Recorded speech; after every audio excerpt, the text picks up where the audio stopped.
Bismillahirrahmanirrahim.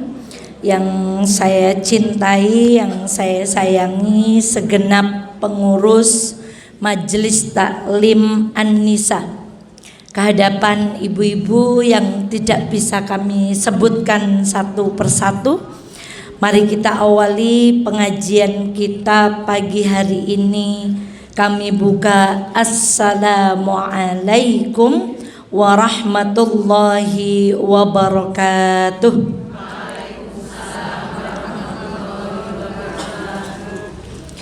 Alhamdulillahi rabbil alamin. Alhamdulillahilladzi la ya'til hasanata illa minhu. Ashhadu an la ilaha illallah wa ashhadu anna Muhammadan abduhu wa rasuluh. Allahumma salli ala Muhammad wa ali Muhammad kama sallaita ala Ibrahim wa ali Ibrahim innaka Hamidum Majid. Sehat saya ibu-ibu? Alhamdulillah. Mari kita bersyukur kepada Allah. Mari kita mengucapkan kalimat hamdalah. Mari kita menggunakan nikmat yang Allah berikan dalam kebaikan. Di antaranya nikmat yang Allah berikan kita gunakan pagi hari ini untuk duduk di majelis ilmu. Ibunda sekalian yang dirahmati oleh Allah, kalau ada orang terkenal baik di Wonosobo, belum tentu dia terkenal baik di Magelang. Kalau ada orang terkenal baik di Sedagaran, belum tentu dia terkenal baik di Selomerto. Tapi kalau Allah mengenal kita sebagai orang yang baik, maka dimanapun tempat, dengan siapapun berjumpa, pasti mereka akan punya kesan yang baik. Maka siapa orang yang dianggap baik oleh Allah? Rasulullah Shallallahu Alaihi Wasallam bersabda, berkali-kali sudah disampaikan, mayyuritillahu bihi khairan yufaqihu fiddin. Sesiapa yang dikehendaki kebaikannya oleh Allah, maka Allah akan membuat dia paham, seneng, nyinaoni, mangkat, bergabung terhadap segala sesuatu yang akan memahamkan ia kepada agamanya. Maka kalau hari ini Allah membuat kita duduk di masjid ini, ya Allah, semoga itu Allah berkenan menjadikan kita golongan orang-orang yang baik. Allah ingin merubah kita menjadi orang yang lebih baik. Dan kalau Allah merubah kita jadi orang baik, bukan dunia yang mau dikasih pertama kali, bukan mobilnya diganti, bukan rumahnya diperbarui, bukan perhiasannya ditambah, bukan itu. Tapi kalau kita sudah dikehendaki kebaikan Allah, hadiah pertama yang akan Allah berikan kepada kita adalah halawatul iman, yang disebut dengan manisnya iman. Hatinya jadi ayem, punya masalah nggak gerusah-gerusuh, ngadepin suami tenang, ngadepin anak tenang, ada tetangga yang aneh-aneh tenang. Itulah tanda kalau Allah cinta kepada kita semuanya. Tapi kalau sudah duduk di majelis ilmu, belum ada halawatul iman, jangan-jangan adab kita terhadap ilmu itu salah. Maka ibunda sekalian yang dirahmati Allah, dikisahkan di dalam banyak kisah. Di antara kisah yang sangat masyhur, dahulu para ulama kalau duduk di majelis ilmu, masya Allah, adabnya dipegang. Sampai dikisahkan suatu saat ada seorang laki-laki yang tersengat kalajengking, didiamkan oleh laki-laki ini. Kenapa? Ustadznya sedang menyampaikan ayat-ayat Allah dan hadis-hadis Rasulullah Sallallahu Alaihi Wasallam. Sampai orang yang ada di belakangnya itu menepuk, kalajengking, kalajengking. Kata laki-laki ini, ya, Kemudian begitu usai majelis taklim, baru kalajengking ini diambil kemudian dimatikan dan dibuang. Lalu orang yang di sekitarnya bertanya, kenapa engkau demikian? Karena waktu itu Allah sedang berbicara melalui lisan guru. Nabi Muhammad sedang menyampaikan nasihatnya yang disampaikan oleh guru-guru kita. Maka aku tidak ingin, aku sibuk sendiri sementara Allah sedang berbicara kepada kita semuanya. Maka ibunda sekalian yang dirahmati Allah, semoga Allah anugerahkan pagi hari ini ilmu yang manfaat. Di antara manfaatnya ilmu, kita akan merasakan halawatul iman. Pulang tambah tenang, pulang tambah santun, pulang tambah sabar, pulang tambah lembut. Itulah halawatul iman. Shalawat dan salam semoga senantiasa terlimpah kepada baginda Muhammad sallallahu alaihi wasallam. Ibunda sekalian yang dirahmati Allah, kalau kursi itu di dalam bahasa Arab itu tempat duduk itu ada dua. Satu namanya maq'adun, satu namanya majlisun. Tempat duduk itu satu namanya majlis, satu namanya maq'ad atau bangku. Kalau ada orang berdiri diminta duduk di kursi, itu orang Arab akan berkata uq'ud, uq'udi, uq'ud. Gak akan bilang ijlis sebenarnya kalau mau masuk ke dalam tata bahasa Arab. Tapi kalau ada orang duduk di bawah, kita minta duduk di kursi, bilangnya bukan uq'ud, tapi apa? Ijlis. Jadi kalau uq'ud itu dari posisi atas jadi kemana? Bawah. Tapi kalau ijlis itu ada orang di bawah, kita persilahkan untuk duduk di atas. Kenapa kemudian perkumpulan kita dan pertemuan kita hari ini kita sebut dengan majelis ilmu? Karena siapapun yang ada di bawah, janjinya Allah, yarfa'illahul ladzina amanu minkum walladzina utul ilma darajat. Maka akan diangkat derajatnya. Maka mohon izin coba angkat tangan kanan, Bu. Masya Allah. Pegang teman ibu yang sebelah kanan. Ya, tirukan Ustazah Eva ya. Ya Allah, ya Allah, semoga yang sedang sempit dilapangkan oleh Allah Subhanahu wa taala. Fa ya Allah, siapapun yang di majelis ini yang sedang merasakan sulit, maka mudahkanlah ya Allah.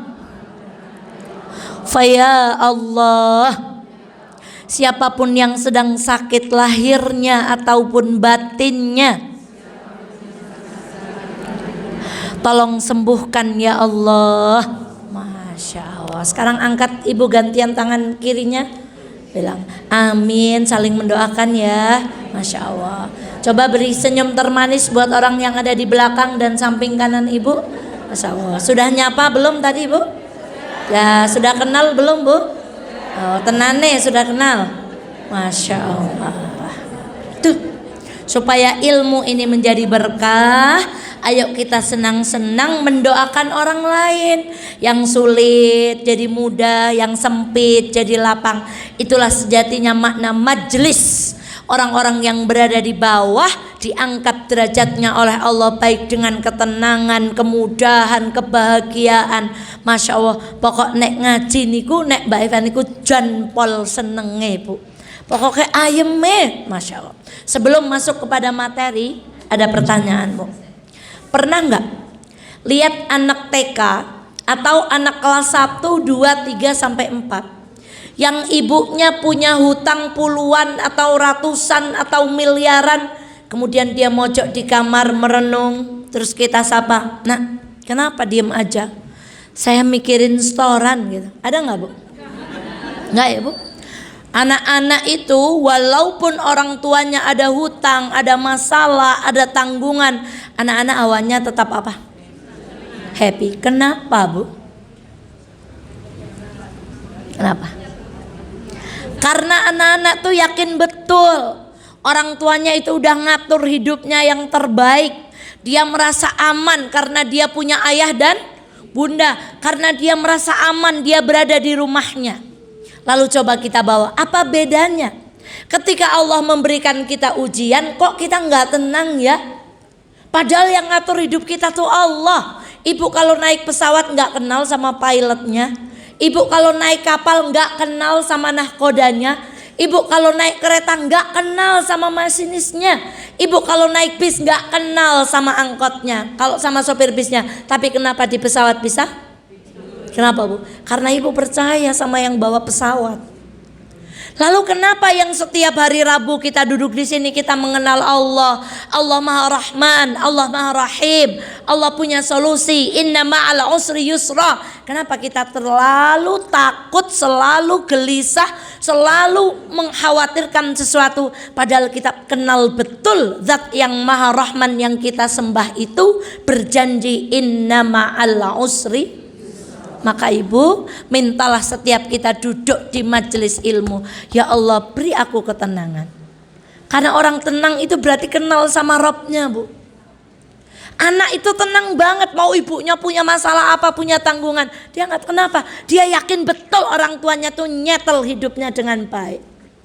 Maka kita pun mestinya begitu.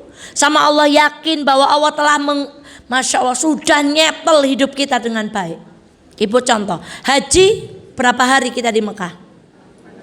40 hari. Hamil berapa bulan? Itu takdir-takdir yang Allah tuliskan kepada kita. Sakit berapa hari? Tapi ada takdir yang sangat lama yang Allah sudah catatkan kita, yaitu takdir dalam berumah tangga. Ibu, suami yang saat kini mendampingi kita bukan laki-laki sembarangan. Nama beliau sudah ditulis 500.000 tahun yang lalu sebelum kita diciptakan. Ketemunya kapan? Ada yang ketemu tahun 92, tahun berapa? Itu sudah ditulis 500.000 tahun yang. Jadi orang sembarangan atau bukan Bu? Bukan Bu, sudah pilihan. Dan kata Allah yang paling kuat ngadepin suami adalah ibu. Yang paling kuat terhadap kekurangan ibu juga suami ibu. Maka ibunda sekalian yang dirahmati Allah, itulah penerimaan, itulah yang namanya ridha.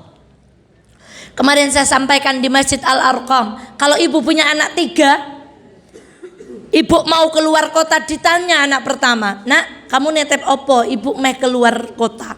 Anak yang pertama nitip saya nitip Lego, nitip mainan, nitip trompet, nitip stiker. Yo. Anak kedua bilang nitip apa nak? Saya nitip donat, nitip Jeko, nitip Dunkin Donat, nitip apa maning ayam bro. Yo. Anak ketiga bilang kalau kamu nitip apa nak? Aku nitip yang terserah aja lah, yang penting bunda ridho sama aku. Kalau gitu ibu, anak yang 3 itu yang paling nyentuh hati ibu yang mana? Yang tadinya mau dibeliin Dunkin Donat apa bro apa jenenge, kalau jawabannya begitu jadi ibu pengen beliin apa? Jadi pengen ngasih hadiah yang lebih. Itulah kalau kita ridho terhadap ketentuan Allah.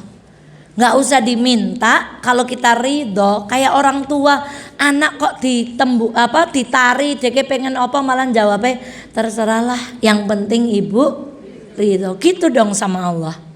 Ya Allah, kamu pengen apa? Ya Allah, saya ikut aja lah, yang penting Allah. Gitu, Allah tuh mau ngasih sesuatu yang di luar keinginan kita. Maka ibunda sekalian yang dirahmati Allah, semoga majelis-majelis ilmu yang kita datangi itu membuat kita menjadi orang-orang yang ridho kepada ketentuan Allah, ridho kepada apapun yang ditakdirkan dan dituliskan Allah saat ini, karena zat yang Maha Rahman gak mungkin salah nulis kisah hidup kita. Thayyib, apa judul kajian kita hari ini Bu? Wah, beramal yang tepat di saat waktunya terbatas. Menurut ibu hidup di dunia mau berapa hari lagi atau berapa tahun lagi? Menurut ibu loh, masih lama atau sebentar lagi Bu? Lo kok ngumpulin apa-apa dirawati gitu, kayak hidup kita masih mau panjang. Gelas yang apik-apik sukuna bifet, rokok yang apik-apik rawati, kelambi sing apik-apik langka dinggo sing napa? Itu kan sebenarnya kita menganggap bahwa kita akan hidup lebih lama. Makanya kapan? Nanti Bu. Maka ketahuilah sesungguhnya waktu kita itu terbatas. Berapa kali dalam satu hari malaikat maut mendatangi kita, Ibu?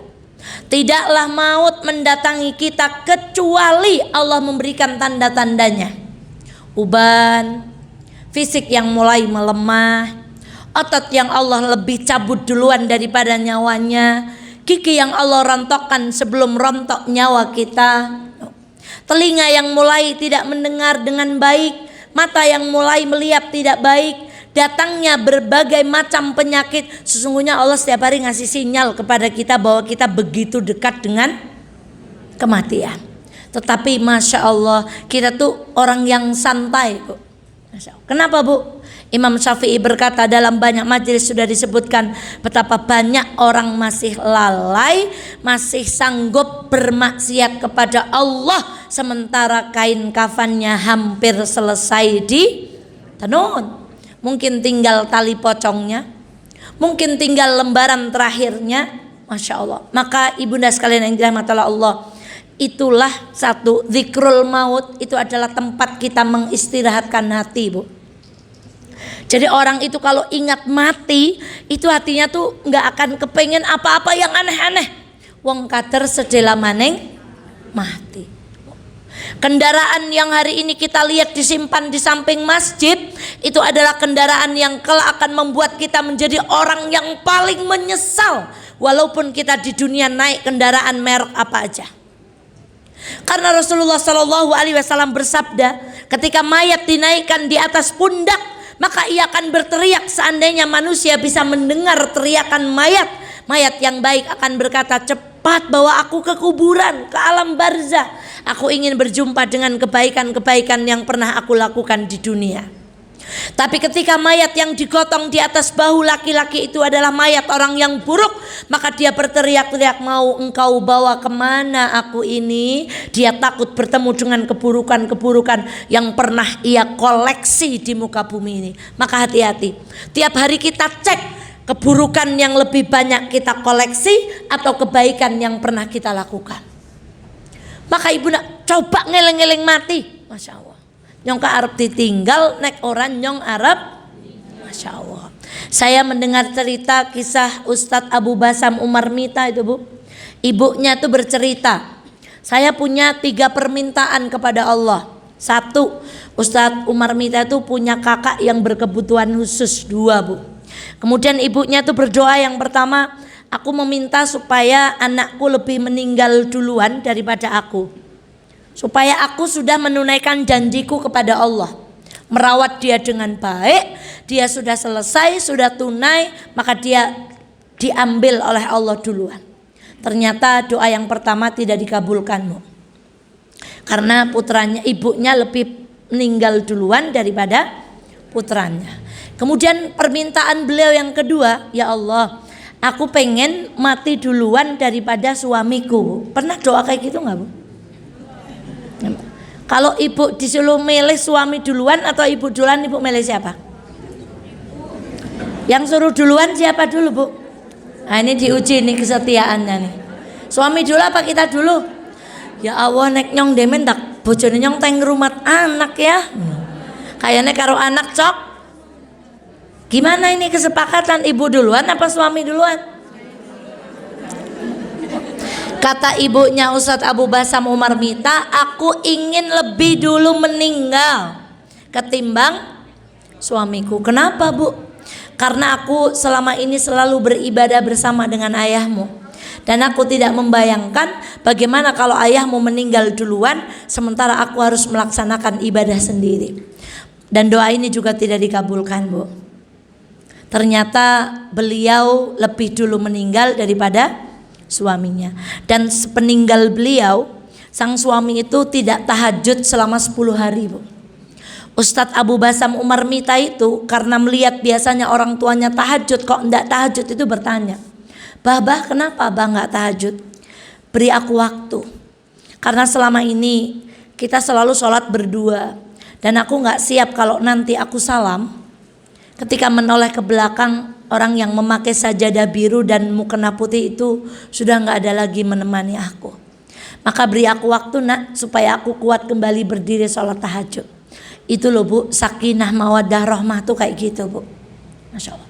Jadi yang dikangen itu ketika ibadah bersama, bukan ketika makan bareng, ketika shopping bareng, bukan. Tapi di keluarga kita nggak ada omongan-omongan tentang dakwah. Maka ibunda ingatlah kematian, supaya kematian itu ngerem hati kita. Kalau mau berbuat sesuatu yang nggak pas dengan agama, ojo-ojo pas aku ngene iki kok aku mati. Lalu di mana kita mengistirahatkan hati yang kedua? Kita mengistirahatkan hati yang kedua itu adalah dengan cara berteman dengan orang-orang yang soleh. Ibu pernah nggak ngecek HP nih Bu? Kalau hadis Rasulullah mengatakan, sesiapa yang disolati orang solih sejumlah 40 orang, yang nyolati itu nggak pernah berbuat syirik, bicaranya santun, akhlaknya bagus, maka mereka semua akan menjadi saksi, dan itu akan menjadi jalan kita masuk mana Bu? Coba cek di HP Bu, adakah 40 orang solih di HP kita Bu? Ya, Bu. Jangan-jangan kita di dunia ini nggak punya teman orang solih. Coba dicek temannya, ngingetin kita kepada kebaikan atau ngajakin kita kepada melupakan Allah. Kalau kita nggak nemu 40 orang di HP kita yang siap mendoakan kita saat kita mati, kemudian membaca doa Allahumma gfirlah dengan khusyuknya, menangis karena merasa kehilangan kebaikan kita, ibu belum aman nih. Jangan-jangan teman kita ini nggak bisa baca doa jenazah. Jangan-jangan teman kita ini nggak bisa cara sholat jenazah. Sholat cuman makmum aja Allahu Akbar, tapi dia nggak tahu apa yang dibaca. Cek. Apakah sudah ada 40 daftar orang yang siap mensolati kita ketika kita meninggal? Baru ibu bisa istirahat hatinya. Lah insya Allah ngebendon nyolati aku. Insya Allah ngebendon dongak kayak aku. Semoga husnul. Kenapa kita tidak dikumpulkan dengan orang yang solih? Ingat kemarin kita ngaji di Mafaza, al-arwahu junudun mujannadah. Roh itu adalah sesuatu yang gampang menyatu. Kalau kita baik, pasti ditemukan dengan orang-orang yang baik. Tapi kalau masih ada penyakit di dunia di dalam hati kita, mesti ketemu nih konco sing kaya niku Bu. Sing nek kita ngaji mbok kala-kala ora semang ngaji, duh kala-kala dolan mae Bu. Bukan temannya yang salah, sebenarnya hati kita tuh begitu tuh Bu. Maka ibunda sekalian yang dirahmati Allah, itulah kenapa Rasul itu sampai minta doa proposal cinta judulnya. Allahumma inni as'aluka hubbak wa hubba man yuhibbuk. Ya Allah, aku meminta cintamu dan aku meminta cinta orang-orang yang mencinta. Itu apa kalau bukan proposal meminta 40 orang? Ayo cek. Teman Facebooknya, teman Twitternya, teman Instagramnya, teman kontaknya. Jangan-jangan gak ada nih. Siapa? Mulai dihitung. Kayak ini bukai tayang maca sholat jenazah, kayak ini bukai tayang, kayak ini sudah aman. Yang kedua, yang ketiga, tempat kita mengistirahatkan hati sebelum kita masuk kepada amal cerdas tadi adalah di majelis ilmu. Berapa kali Ustadz menyampaikan yang namanya Nabi itu memisalkan ilmu dengan hujan. Hujan itu tugasnya yang kering jadi apa? Basah. Yang mati tadinya kemarau jadi apa karena hujan? Tumbuh. Itulah kalau kita duduk di majelis ilmu Bu. Kayaknya kalau ke majelis ilmu tuh artinya tuh ya Allah. Kenapa? Karena janjinya Allah hati kita yang kering akan diapakan? Dibasahi. Yang mati kata Allah akan diapakan? Masya Allah. Maka ibunda, satu yang harus kita camkan, ketika di dalam Al-Quran dimuat anjing, kalau kita didik dengan baik, kemudian ketika kita perintah mereka untuk berburu, kita lepaskan dengan kalimat bismillah, maka kalau anjing itu dapat rusa, rusanya halal untuk dimakan. Tapi kalau anjing liar, gak pernah dididik, gak pernah diajarin, kemudian dia nangkap rusa, rusanya digeletakin, maka rusanya haram kita makan. Di mana perbedaan anjing pertama dengan anjing yang kedua? Ilmu. Kalau anjing saja Allah bedakan sampai kepada masalah hukum, masa orang-orang yang duduk di majelis ilmu Allah nggak bedakan Bu? Pasti dibedakan. Maka rasakan ketenangan yang mulai datang ketika kita duduk di majelis ilmu. Yang terakhir, kita mengistirahatkan hati yang keempat adalah dengan Quran. Pengen tahu hati kita itu sakit apa sehat? Caranya ambil mushaf. Kalau kita baca satu ayat udah bosen, seminggu nggak baca ayat Quran, nggak pernah kita sentuh, itu berarti hati kita sakit, Bu. Tapi kalau tiap hari Ibu baca ayat, ditadaburi, ya Allah ternyata surat ini luar biasa, maka Ibunda itu pertanda hati kita sehat. Jadi kalau mau tahu hati kita sakit apa sehat, cek kedekatan kita dengan Al-Quran. Kalau jauh, Qurannya nggak pernah ngedeket, jangan-jangan Quran nggak mau disentuh sama tangan kita yang banyak bermaksiat. Ya, Bu. Maka rumah yang tidak pernah dibacakan Al-Quran seperti apa? Berarti hati yang nggak pernah baca Quran, berarti hatinya apa, Bu? Orangnya cantik, bajunya bagus, tapi hatinya mode kuburan. Ibu tahu kuburan? Sunyi, Bu. Jadi anak kebaikan ya orang nyetrum, wong sepi gak, Bu?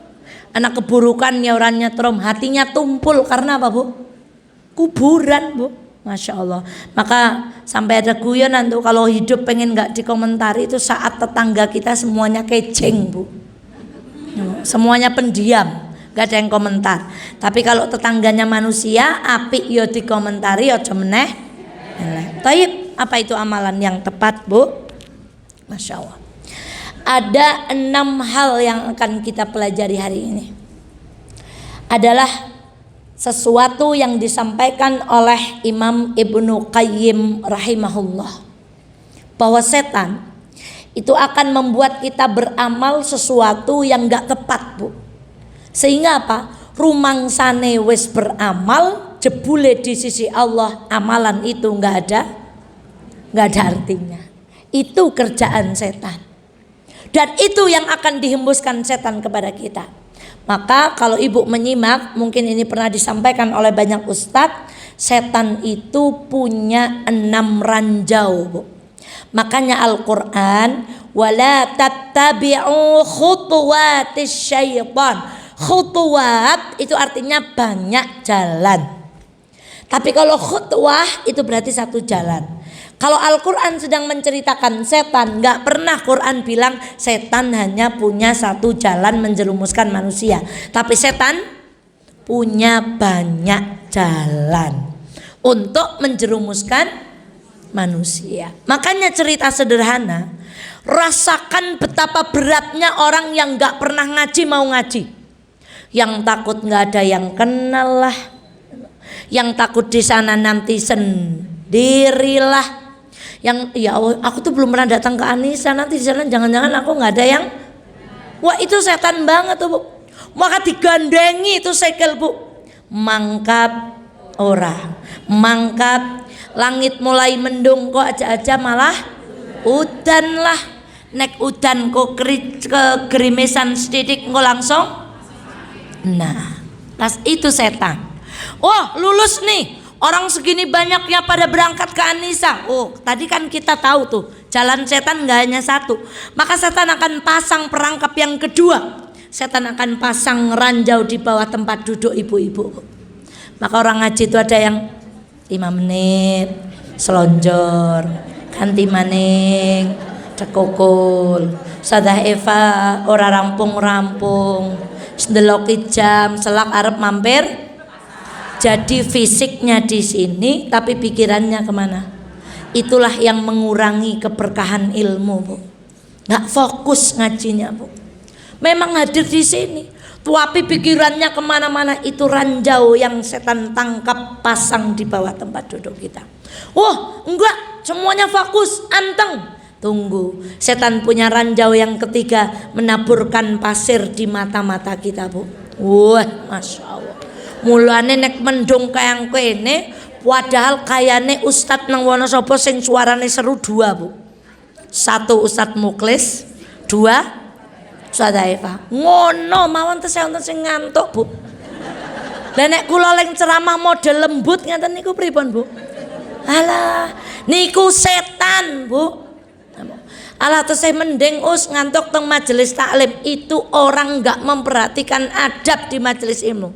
Mila nek ngantuk kan pesen karo kancane, nyong nek wis mulai ngantuk tabok ya. Oh, nggak ngantuk. Karena kesender jadi nggak ngantuk. Njur jadi ora sedang ngantuk. Kata setan, tenang. Nanti pulang ngaji akan aku gelincirkan semua pahala orang ngaji karena dia keluar ngaji berbuat maksiat. Contoh ngomentari wong. Bukae lah nek dijaki ngaji lah ora tahu. Nah, itu sudah langsung habis, Bu. Itu ranjonya setan.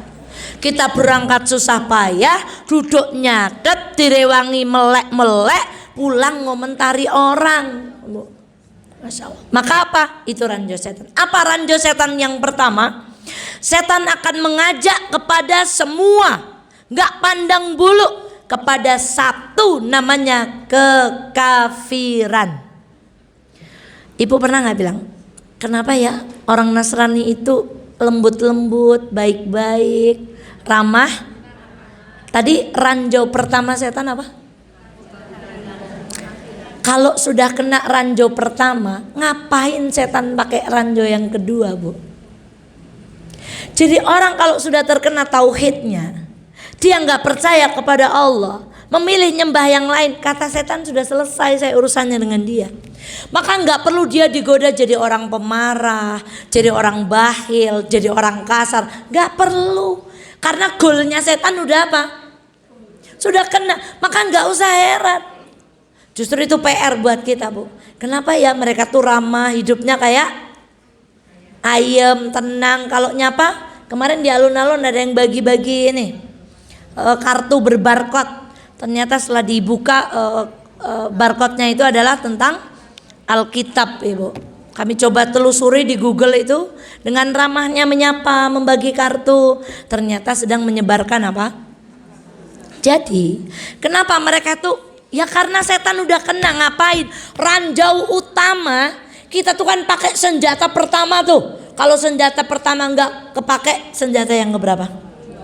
Ini senjata pertama aja udah kena, ngapain pakai senjata yang kedua, Bu? Jadi kenapa mereka tuh terlihat sangat, ya karena udah selesai. Setan ngapain lagi dia digoda? Sudah ujungnya godaan itu sudah kena dia, ngapain digoda dengan yang lain? Itu yang pertama. Setan akan ngeranjau kita dengan apa? Kekafiran. Kedua, kalau nggak mempan disuruh kafir, ini saya yakin walaupun di luar pintu nanti ada orang bagi-bagi emas 1 gram, tapi syaratnya ibu murtad, nggak ada yang mau ini, Bu. Nggak ada yang mau ini. Walaupun mau emasnya, tapi nggak mau. Nah gitu. Emasnya juga nggak mau kalau disuruh. Sudahlah emasnya yang di rumah aja, nggih, Bu. Masya Allah. Pinten kilo, Bu? Gitu, Bu. Jamasnya itu aja. Gak ada yang mau. Tapi ingat ranjau yang kedua. Setan akan menggoda kita. Ini amalan gak tepat nih. Kepada kesyirikan. Bu, di surah Luqman, surat Luqman, kenapa Luqman bicara kepada anaknya, ya bunayya la tusyrik billah, bukan la takfur billah. Tapi Luqman bicara jangan syirik. Karena orang Islam ini disuruh kafir ini sulit, Bu. Kita nggak lagi tergiur. Tapi kalau setan goda kita disuruh syirik, banyak mungkin yang di ruangan ini nggak lulus. Contoh, cucu-cucunya ibu masih dipakein apa, Bu? Nah, jadi nggak kiemen selamat. Kenapa nggak dinamain selamat aja, Bu? Nggak pakai gelang, nggak pakai sajen, nggak pakai apa, terus selamat karena namanya apa? Itu godaan yang luar biasa. Dia disuruh murtad mungkin nggak mau. Tapi kalau disuruh berbuat syirik, Masya Allah, hati-hati, Bu. Ya Allah, nyong pan ngaji kan malah gigolan cecek. Nyong rasa ngaji lah ngapa sih? Or papa. Nyong ka mau bengi ngimpi untune ndhuwur hotel. Hati-hati, Bu. Nek dina kliwon ling buka toko kang ngarep. Nek pon kang kanan. Nek kliwon kang kiri, nek manis kang buri. Nah, Ben dagangane hati-hati. Mau menikahkan putranya cari apa? Nah, kalau mau cari tanggal bagus itu tanggal hari libur. Keluargane sing pegawai sekolah dah libur. Njur bisa kumpul kabeh kuwi jenenge tanggal.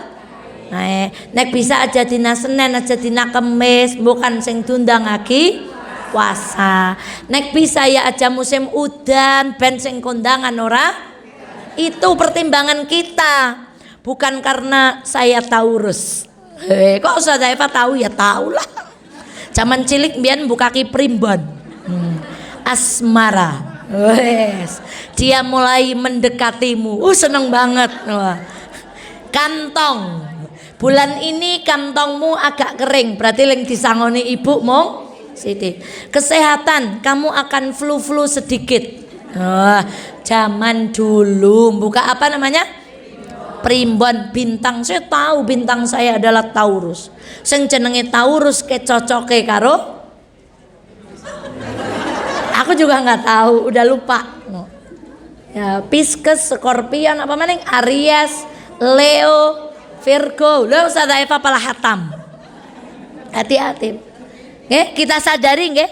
Kenapa Luqman bilang sama anaknya la tusyrik billah? Sebab perbuatan syirik lebih mudah dilakukan orang beriman daripada dia digoda untuk jadi orang kafir. Mesti kata sing gawe syirik. Itu pasti lebih banyak. Bro lawe, bro percaya kepada hari tertentu, bro percaya kepada mimpi tertentu. Itu lebih banyak umat Islam yang terjerumus di situ hari ini masih banyak. Kayak disedekahi men. Jare ana wit nek ora disembelih na wedhus ke wite bisa muni dewek, Bu. Salah pra medeni, Pak, Bu. Mulane nek bulan-bulan tertentu harus sedekahnya ditaruh di bawah pohon. Itu lebih banyak yang melakukan itu. Tuapi niku nek jenengan metu bae Kang Islam nyembah Tuhan selain Allah, mboten poron, Bu. Tapi kalau digoda dengan kesyirikan, alih-alih ini adalah nguri-uri tradisi. Maka dulu pernah kita bahas tuntas bulan Suro. Tes kalingan mboten? Kula juan-juane pengen majelis taklim ke anak TC, Bu. Janjane aling padang ngaji ke kelingan apa orang, Bu. Jadi ada ujian sebelum pertengahan, yang terakhir itu ujian. Janjane materi yang sudah disampaikan kuwet tok eling do nyatet niku jan serius bukune kasih ganti ping pirang-pirang asline kelingan apa ora ta, Bu? Suro ke singkatan apa njur? Masih kelingan enggak? Ya begitulah manusia, alhamdulillah tesih kelalen. Nek kelalen ustadze njur pinter. Ora pinter njur makane baleni wae materine wong kader kelalen. Nek muridé pinter-pinter ke materine ganti terus. Kok sebabnya muridé kuwe maning. Ning wong takoni wingi wae siki lah. Hati-hati ya, Bu, syirik nggih. Ya Allah, tahun 2024. Di saat Yahya Sinwar dicarinya pakai drone. Orang Indonesia sinetronnya masih tali pocong perahu. Saya kemarin diceritakan, saya lupa. Keluarganya meninggal pada bulan Suro tanggal 1. Tidak ditunggui kuburannya, malamnya hilang, Bu. Karena ada kepercayaan kalau ngambil kain kafan, ngambil apanya orang yang mati bulan Suro tanggal 1 itu marai. Waduh. Lebon ngenggo lebon. Hati-hati nggih, Bu? Hati-hati, Bu. Hati-hati terhadap perbuatan apa? Dan Allah paling tidak senang diduakan. Makanya kemarin ketika kita belajar tafsir iyyaka na'bud wa iyyaka nas, apa tuh ayat itu? Kalau nyembahnya ke Allah, minta tolongnya juga ke siapa? Lah ini banyak umat Islam nyembahnya ke Allah, minta tolongnya ke siapa? Allah nggak suka. Sama seperti ketika diduakan, Allah nggak seneng.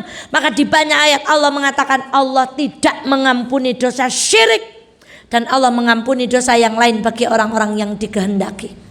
Andai kita datang membawa dosa sepenuh langit dan bumi, asalkan kita tidak membawa dosa syirik, masih ada kemungkinan untuk diampuni. Tapi andai kita membawa amal, bersamaan dengan amal itu kita datang membawa dosa-dosa kesyirikan, maka kalau kita tidak bertaubat sebelum meninggal, disitulah ancaman kita termasuk orang-orang yang tidak akan mendapatkan ampunan dari Allah Subhanahu wa taala. Milo ngati-ati kalih perbuatan. Oh, jamaah An-Nisa syirik boten lah. Jangan ya dek ya. Jangan. Setan punya langkah yang ketiga. Apa itu? Kita akan dibuat melakukan amalan yang sering ulama sebut dengan perbuatan bid'ah. Apa bu? Saya papol galak yang ceramah kunen modernnya tak ganti dengan. Ibu, mode halus nggih bu? Kalau pada merem kabeh. Apa itu bid'ah bu? Satu yang harus dipedomani, bid'ah itu bukan dalam perkara-perkara muamalah. Contoh, apa-apa bid'ah. Biar Nabi mangkat kaji nggo onta, berarti siki nek nggo pesawat berarti bid'ah. Ya rana mangkat kaji nggo, bukan itu bu. Bid'ah itu dalam perkara ibadah ansih, hanya dalam ibadah. Nun sewu. Agama mana yang ngatur wawi pakai tangan kiri kecuali Islam? Gak ada bu. Ibu cek perusahaan Amerika, Jepang, Perancis, gak ada. Perusahaan yang masang di depan kamar mandi setiap karyawan kalau masuk kamar mandi harus pakai kaki. Kalau cebok harus pakai tangan. Di kamar mandi gak boleh. Gak ada. Secanggih apapun perusahaan itu. Tapi Islam mengatur. Kalau buang air upayakan kalau terbuka jangan menghadap mana? Atau membelakangi. Kalau wawi pakai tangan apa?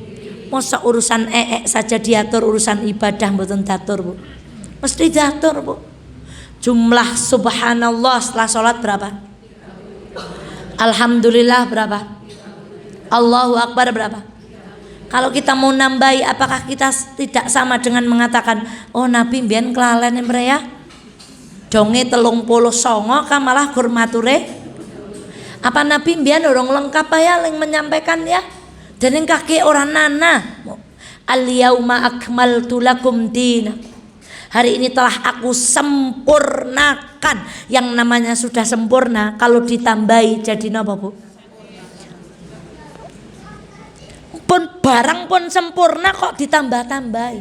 Jadi bid'ah itu bukan dalam perkara dulu Nabi sikat gigi pakai siwak, sekarang berarti pakai sikat gigi bid'ah. Bukan begitu. Itu perkara dunia boleh. Naik haji pakai pesawat boleh, bukan bid'ah. Bid'ah itu perkara-perkara yang berhubungan dengan ibadah. Dan ingat ibu, kalau kita menghidupkan satu bid'ah, akan ada satu sunnah yang mati. Kalau kita menghidupkan satu sunnah, satu bid'ah akan mati. Contoh ini mohon maaf, ibu, kalau malam Jumat kita baca apa sunnahnya? Al-Kahfi. Hari Kamis sore ba'da asar sampai hari Jumat qobla asar. Kita disunahkan baca apa? Kalau ibu membaca surat yang lain, berarti ibu mematikan sunnah membaca surah. Kita akan menghidupkan amalan yang lain. Jadi orang yang menghidupkan bid'ah, dia mematikan satu sunnah. Dia menghidupkan 10 bid'ah, dia mematikan 10 sunnah. Apa yang mengerikan dari perbuatan bid'ah ini bu? Kita merasa itu ganjaran bu. Merasa bahwa itu ibadah, merasa bahwa itu kebaikan. Kalengane yang tidak ada tuntunannya fahuwa raddun, ditolak sama Allah Subhanahu wa taala. Maka kenapa kita duduk di majelis ilmu? Supaya kita tahu sholat yang sesuai dengan Nabi itu kayak apa, mandi wajib yang menurut Nabi itu kayak apa, sholat tahajud yang dituntunkan Nabi itu seperti apa, doa sholat duha itu apa, buka puasa itu bacanya apa. Itulah kenapa kita duduk di majelis ilmu, supaya kita tidak terjebak pada perangkap setan yang keberapa? 3. Melakukan perbuatan apa itu? Tambahan yang tidak ada dasarnya dari baginda Muhammad. Di Quran ada. Kenapa kamu melakukan ini? Jawab mereka, yang biyen nyong baik yang kene kak, nyong siki gari nerusake. Nah itu. Biyen simbahe nyong kaya ngene siki nggari nerusake. Masya Allah. Contoh kemarin di mana Ustaz Eva ngaji Bu? Anaknya pengen jadi insinyur, nek ngubur hari-hari gawani napa? Insinyur, kalau kena jangkar kali penggaris, Bu. Nek putrane pengen jadi pedagang, le ngubur hari-hari kali napa? Bandul timbangan. Pengen putrane jadi dokter, le ngubur hari-hari gawakaken napa? Stetoskop, nek boten ya termometer. Nek pengen putrane dadi bu guru gawane napa? Pulpen kali kapur ngeten Bu. Lah jeneng dhek kaya ngono. Lah mbiyen simbah nek ngubur hari-hari kaya mengkene. Hati-hati. Kadang kita ngelakuin tuh nggak tahu maknanya. Mong napa? Melu. Ujare niku pol ngibadahe, dongakna anak supaya jadi dokter, insinyur, pedagang. Menurut Allah, Allah nggak mau karena itu nggak ditun. Pun ngaten niki, wong sing dituntun ke dereng dilakoni kabeh kok. Dadak nglakoni barang-barang sing mboten di. Dan pertanyaan, ini banyak nggak terjadi di masyarakat kita? Oh banyak. Niki cara bahasa sederhana nih, berarti nganggep Kanjeng Nabi niku kelalen Bu. Kanjeng Nabi berarti urung lengkap lenggawa agama Islam. Mongko tak lengkapi, tak tambahi, tak modifikasi. Hati-hati ya Bu, upayakan sekarang kalau melakukan sesuatu ada dalilnya apa? Saking hati-hatinya pernah ada yang nanya, kenapa sih di majelisnya Ustazah Eva tuh kalau ciuman kok 3 kali Bu? Mungkin saking beliau pokoknya pengen tahu dalilnya. Saya bilang nggak ada dalilnya, itu biar lebih akrab aja Bu. 1, terus 2, terus tambahi meneng 1, ping pindo ya oleh, ping 3 ya oleh, nek ping 5 jare wingi teng alarkom napa? Kesuwen jare Bu. Ini ada yang begitu bersemangat apa-apa tanya dalil. Tapi ada yang nggak mau, pokoknya ngerembien simbah ngelakoni ya taklah. Sekarang yang keberapa? Setan akan menjebak kita untuk melakukan dosa-dosa besar. Ibu sudah hatam lo ya, di Elena sudah hatam. Sama Ustaz Irfan dosa besar. Takkan nyebut 70 apal kabeh? Yang paling galingan apa? Syirik, apa meleh? Zina, terus mencuri, membunuh, itu berbuat bid'ah itu dosa besar Bu.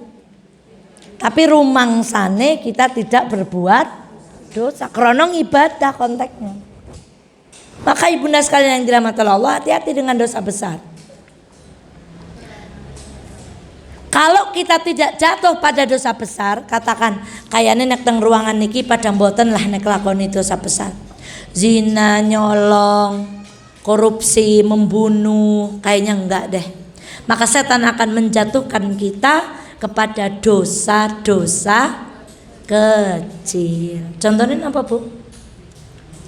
Memeni nyerondol mengteras, kader oranana wong weruh. Emang ibu tahu apa di samping kanan sana sini ada yang ngintip apa enggak? Niku contoh sepele banget Bu. Oke Bu?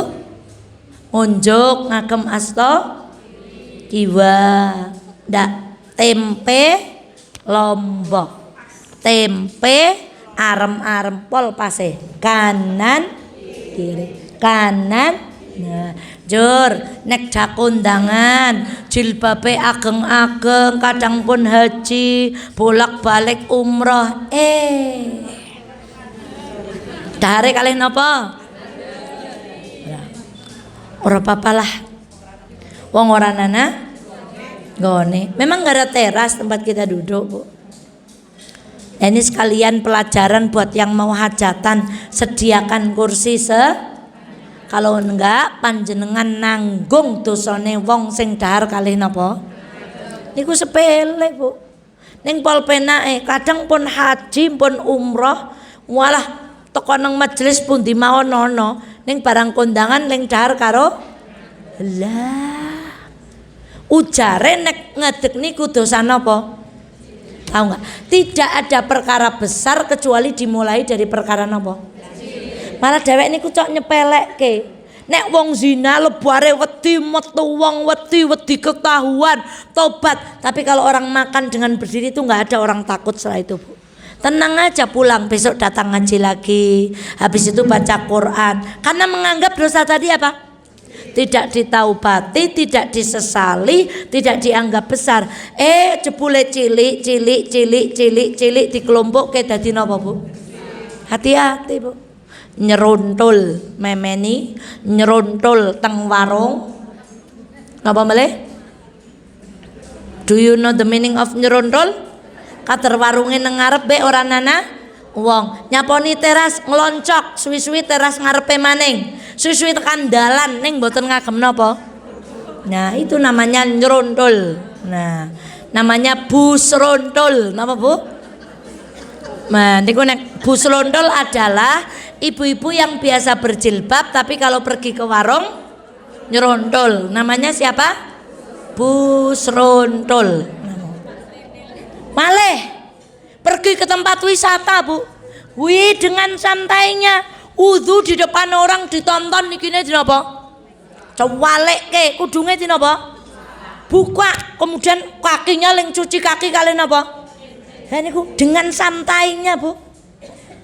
Hati-hati. Kemudian yang pada punya suami, jangan biarkan suami kita kalau keluar rumah itu kok kempolnya napa, Bu? Terbuka, itu aurat. Auratnya laki-laki dari mana sampai mana?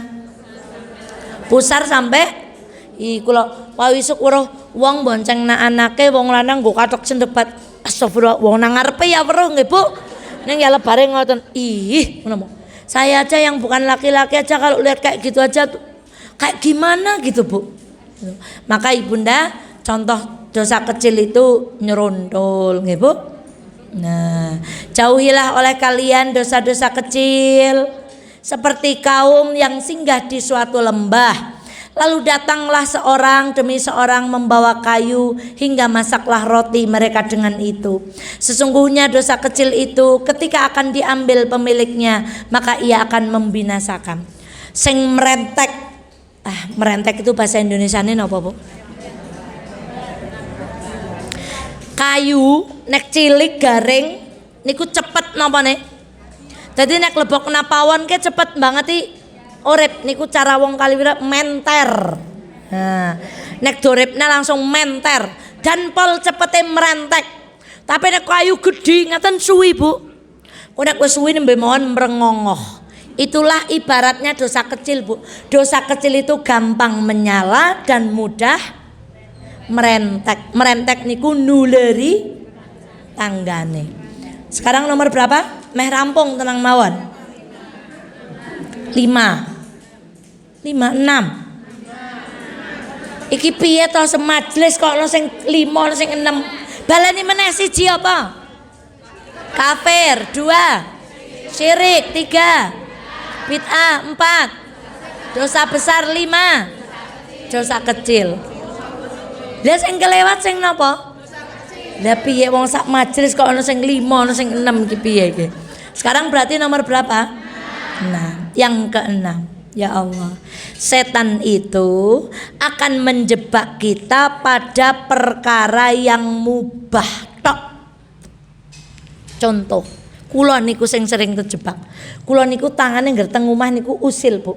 Lemari madhep ngidul, dadepna ngalor. Kelambi wis tata, dibongkar, Bu. Ditata maning. Cangkir nang lemari wis tata, bongkari maning. Mergane napa? Seneng resik. Resik-resik niku perkara napa? Mubah. Ning gara-gara kula nata lemari, bolak-balik kursi dadi madhep ngidul, lukisan sing maune nang tembok kana, genti nang tembok kana, ora mangkat ngaji. Ora maca Quran. Ora zikir, ora sholat sunnah, ora sholat jamaah, ora liya-liyane. Itu banyak perempuan terjebak dalam perkara yang mubah. Resik-resik omah pareng mboten? Ning nek resik-resik terus kasih orang mari ngaji, Bu. Olahraga itu perkara yang boleh atau tidak? Jangan sampai perkara mubah mengalahkan kita kepada perkara sunnah dan wajib. Boleh, Bu. Noto kembang dirangkai boleh, tapi jangan sampai perkara-perkara yang mubah niku ngelalekke dari perkara-perkara yang wajib sunnah. Lah kita gitu kan. Sing jenenge Ibnu Sewu. Wong sing nek salat adzane sederenge wudu niku wong imane top, Bu. Yang nek akiwe Allahu Akbar terus wudu niku biasa. Aja meneh sing wis adzan ling wudu mengko sejam setelahnya niku napa jenenge? Nek sing wudu sehurunge adzan niku luar biasa. Nek wudu pas adzan niku biasa. Nek wudu selebare adzan apa maning komat lebare sejam ge wae wudu jenenge napa? Apa Bu jenenge Bu? Lah Ibu yang mana? Sing guyu-guyu nih kan Bu, Ibu yang mana Bu? Yang biasa ya Bu ya? Yang tengah-tengah. Jadi adzan terus mangkat wudu niku Bu. Tapi wong wadon nek ge adzan kok nyapu mesti ngeten iki. Tak sorok sisan lah. Nah, nyoroke guang mengburi weruh asasahan neng wastafel. Njur muni napa meleh? Tak asai sisan lah. Kalengane mendong kayane arep udan bukan tinggal sembayang kok. Njur napa? Ngentasi kelambi. Kalengane dening jam semene sedelamaning garwane kondur urung siap njur napa? Njur akhire ling wudu napa? Niku 1 2 3 4 niku perkara mubah. Oleh kabeh dilakoni. Ngepel ya oleh, nyapu ya oleh, ngasai ya oleh, masak ya oleh, entas-entas nggih. Tapi kalau itu melenakan kita dari berbuat sesuatu. Nah, para kolektor ini biasanya. Atau orang yang hobinya napa nggih, Bu? Mancing niku ya oleh, Bu. Siapa sing nglarang mancing? Tapi no mancing terus mboten tahu ngaji lah niku, Bu. Terus Ibu lagi hobinya apa? Mengkristik. Ngristik bareng mboten? Ya bareng, Bu. Kayak kembang sing mawar kok jam. Nek ngristik terus ora tahu ngaji niku jenenge dijebak setan tenggen perkara sing mubah. Apalagi nyulam misalnya. Nyulam boleh apa enggak? Tapi nyulam terus ora tahu mangkat. Contoh hobi renang. Boleh enggak renang? Lo malah disunahkan itu. Neng ngelangi terus. Ngerti ngelangi, Bu? Kalau saya nggak tahu dulu orang Kaliwiro renang tuh nggak tahu taunya ngelangi niku mboten teng kolam renang ning teng pundi? Teng kali alias kedung. Napa? Renang terus ngono po. Sing hobi motor terus ning ora tahu napa? Dijebak oleh setan dalam perkara mubah, dilupakan dia dari perkara-perkara yang afdal. Niku jenenge wong mboten cerdas. Yang terakhir, alhamdulillah ngajinya sudah usai, disibukkan dengan amalan yang kurang afdol, padahal ada amalan yang lebih afdol. Contoh nun sewu perempuan, Bu. Ibu ngaji itu perkara afdol, Bu. Ini taman surga. Tapi ketika dipamiti kok suami, nggak usah berangkat lah. Wis wingi ngaji karo Mbak Eva siki praindemen. Ibu mestinya milih mana? Milih di rumah atau milih ngaji? Itu baru orang yang cerdas. Tapi kalau suaminya, ibu di rumah aja lah gitu. Wingi kan harus ngaji karo Mbak Eva siki mbak ora ngaji ngapa? Ibu tetap ngeyel mangkat. Inilah orang yang kejebak dalam jebakan setan yang keberapa? Ujare ngaji ke pol afdole, Bu, sama suami lebih. Contoh, ibu mau datang ke majelis ilmu, padahal orang tuanya sakit butuh ditunggui. Mana yang kita dulukan? Orang tua. Maka ada yang pamit, Bu, Ustazah Eva ngapunten nggih kula mboten nate mangkat. Lah napa? Ibu di rumah sedang. Saya jawab itu lebih utama daripada ngaji dengan saya. Jadi jangan kebalik. Ada perkara-perkara afdol, ada perkara-perkara yang super afdol. Mestinya milihnya mana? Yang super afdol. Maka kalau pamit kok suaminya nggak boleh, harus di mana, Bu? Diam di rumah. Kemarin siapa tuh? Jare wis ngaji karo Ustazah Eva kon ora mrengut jur astagfirullahaladzim jur ora sida mrengut. Janjane para bojo diwelehaken mawon kados niku, Bu. Anggerana ibu-ibu pun kondur ngaos kok kali garwane teseno garwane taken melehaken mengke. Jare wis ngaji karo Ustazah Eva dan Kak Egen merengut. Masya Allah. Itu Bu. Maka ibunda sekalian yang dirahmati oleh Allah, jangan terjebak pada amalan yang kurang afdol, padahal ada amalan yang lebih afdol. Contoh, orang kalau cerdas pagi itu sedekahnya kapan? Subuh, karena ada malaikat yang nopo.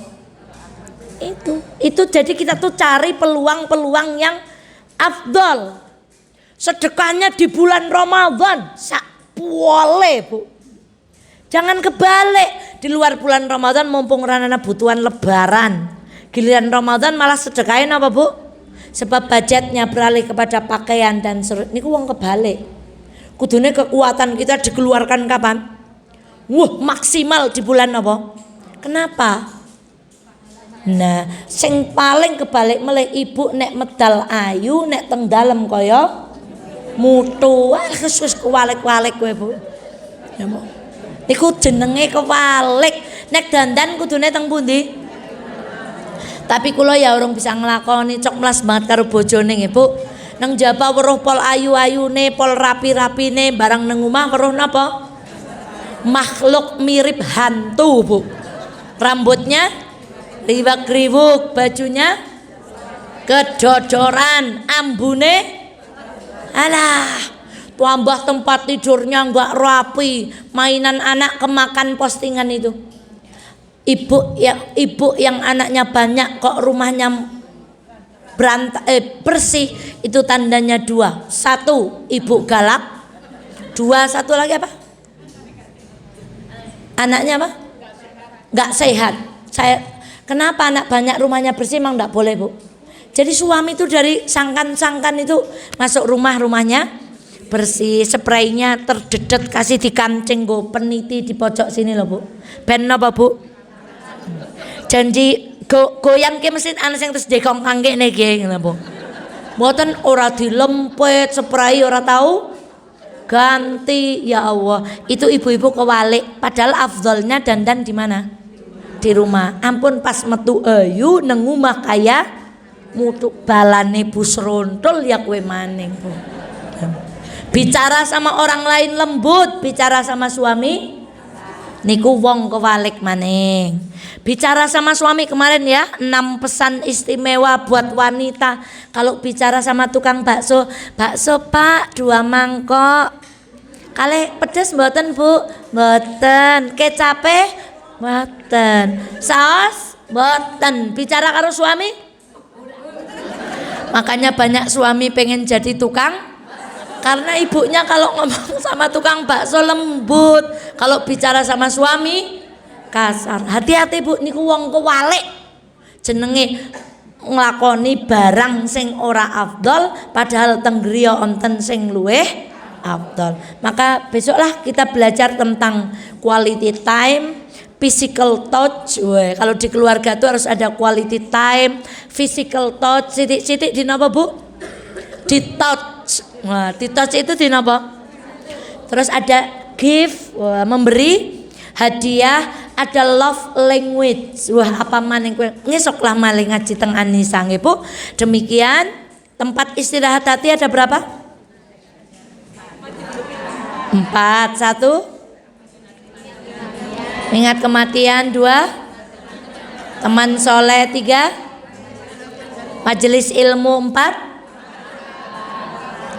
bermuamalah dengan Al-Quran. Ranjau setan ada 7. 1 kafir. 2 syirik. 3 bid'ah. 4 dosa besar. 5 dosa kecil. 6 perkara mubah. 7 melakukan perkara yang kurang afdol, padahal ada yang lebih afdol. Demikian, semoga kita tidak terjebak. Orang yang terjebak pada 7 ranjau ini namanya orang yang tidak cerdas. Sedangkan kita harus cerdas karena waktu kita terbatas. Demikian ibunda sekalian yang dirahmati Allah. Berjumpa di kajian berikutnya insyaallah. Semoga ada manfaatnya apa yang kita kaji hari ini.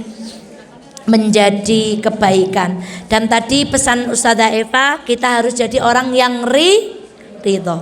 Terakhir saya tutup dengan cerita anduk, Bu. Ibu ngertos anduk? Anduk sing nggo siram. Ada seorang istri, Bu.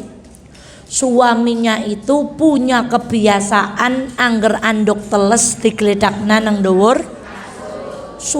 Istrinya ini bisa stres, Bu. Karena dia sangat perfeksionis, nopo-nopo kudu rapi, sedangkan bojone nopo-nopo lambrong. Suatu hari beliau ngaji, Bu. Lalu ustadznya menasehati, mulai hari ini kalau lihat anduk bilang itu kain dari surga. Kain dari mana, Bu? Kemudian ibu itu kalau suaminya naruh anduk, kalau kemarin bilang sebel pating ketambruk, sekarang enggak, Bu. Ya Allah, ini kain dari surga. Dipindah. Jadi orang ngudung maneng. Dua tang lagi luweh teles. Napa, Bu? Kain dari surga. Dipe maneng. Terus begitu akhirnya suaminya tuh gomon, Bu. Biasanya nek nyong dolehna anduk, ibune langsung ceramah mirip Ustazah Eva. Sekarang kalau saya naruh anduk, ibunya diam, senyum karena yang sedang dipe adalah kain dari. Maka kemudian suaminya bertanya, Bu, jenengan kasih ki ora tahu ngudung sing apa, Bu? Pak, nyong jaluk ngapura ya. Nyong sikike nek nang ndhuwur kasur anak anduk nyong jan weruhe udu anduk ning napa, Bu? Kain dari surga. Maka demi Allah perempuan itu kemudian menjadi orang yang sabar. Maka ayo kita belajar angger onten mangkok ora digledakna pada tempatnya. Matur napa? Ke mangkok. Maksudnya apa? Dengan ibu mindah mangkok itu dari meja ke tempat asasan, ibu dapat nopo? Nek boten ora oleh ganjaran. Nek ana mainan pating gledak bilang nopo?